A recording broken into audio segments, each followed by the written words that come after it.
Today, we're diving into a massive what if, a question that sparks fiery debates every single time a big tournament rolls around.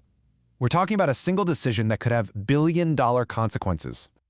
So let's really think about this. What would actually happen if India just said, nope, we're not playing? If you look past the initial shock and the angry headlines, what are the real cascading effects? That's the domino chain we're going to trace today. Okay, so first things first, you've got to understand that an India versus Pakistan match isn't just another game. Not even close. It's a cultural event, a commercial beast, and pretty much a focal point for the pride of two entire nations. I mean, look at the difference here. On one side, you have a typical high-stakes cricket match. Great viewership, a good rivalry. But then, you have India versus Pakistan. This thing shatters global viewership records. It's fueled by this intense national pride and tension. For the sponsors and broadcasters, it is not business as usual.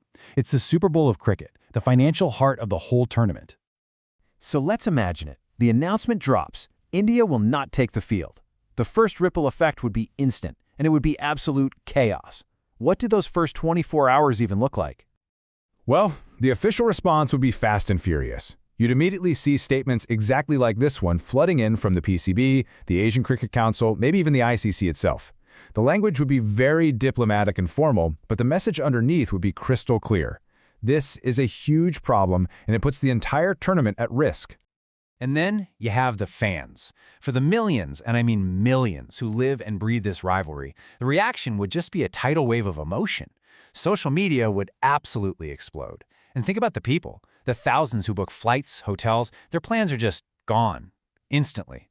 And right behind that comes the logistical nightmare. What about ticket refunds? What happens now? It would be a mess.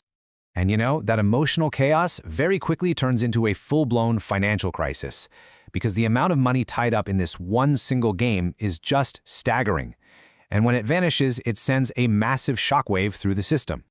And let's put a number on that shockwave.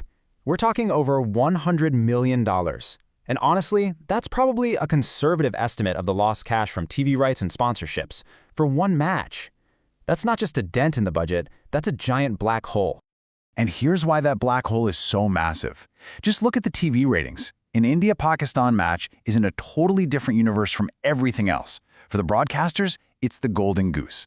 Ad slots sell for insane premiums because they know hundreds of millions of people are guaranteed to be watching.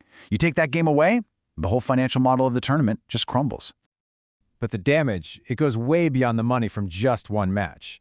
A move like this would put India's incredibly powerful position within world cricket bodies like the ICC and the ACC under enormous strain. All of a sudden, the brand of Indian cricket starts to look less like a reliable powerhouse and more like an unpredictable wildcard. And you can bet a decision this big wouldn't stay in the world of sports for very long.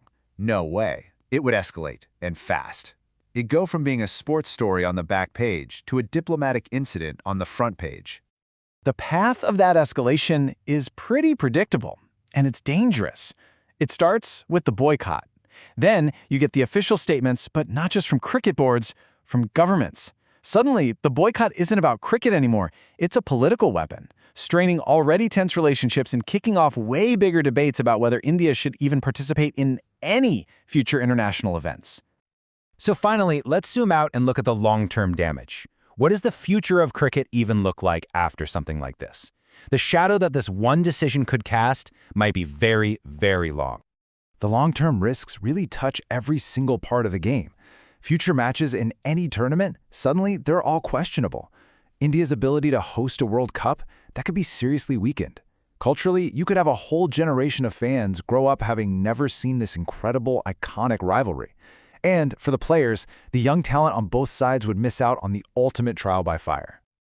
So what's the end game here? It could be isolation. A boycott could seriously weaken India's powerful voice in world cricket, and over time it could even change how the public feels about the sport, permanently shifting the entire fan culture.